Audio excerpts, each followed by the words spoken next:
Top départ pour les courses de la semaine dans ce centre commercial de Lunel.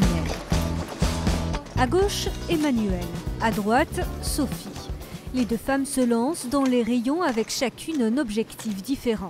Je vais produire le moins de déchets possible. Je vais vous montrer comment, à partir d'une liste, on peut consommer un maximum de déchets. Cette liste, la voici.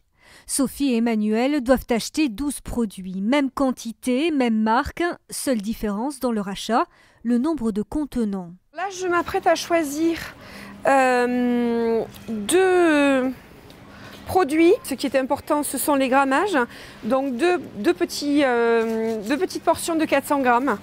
Voilà, donc ça, pour des raisons diverses et variées, c'est ce que je choisis. Alors, le cacao, bon chocolat, en 800 grammes. Un contenant pour Emmanuelle, contre 2 pour Sophie. Et pour la même quantité de chocolat en poudre, Sophie paiera 16 centimes de plus qu'Emmanuelle.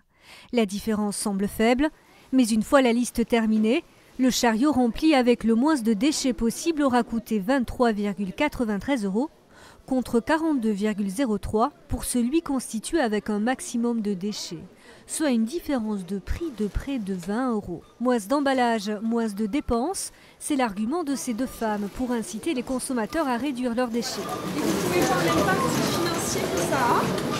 Il y a 2 fois moins de produits donc. Ah non, il n'y a pas 2 fois moins de produits. Il y a dans ces 2 chariots la même quantité de produits, les mêmes produits, les mêmes marques. Donc là, si vous prenez par exemple la compote, vous avez ici 750 grammes.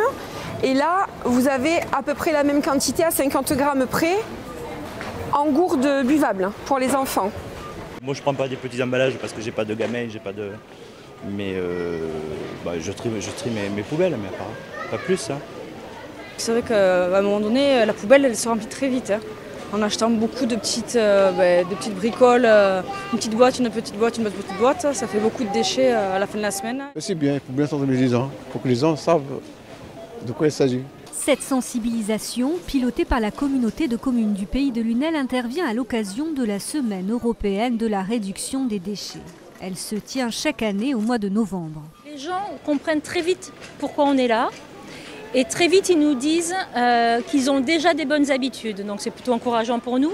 Parce que vous avez des personnes seules qui viennent et qui vont avoir tendance à vous dire « Non mais moi je fais attention, je vais acheter la sauce tomate en bouteille d'1 litre et quand il m'en reste, je la congèle ». On est plutôt optimiste parce qu'on se rend compte que petit à petit, il y a des gestes de consommateurs plus aguerris à la gestion, à la diminution des déchets qui arrivent. Dans le Pays de Lunel, depuis 2019, 35% de la taxe d'enlèvement des ordures ménagères varie en fonction du nombre de poubelles que vous sortez.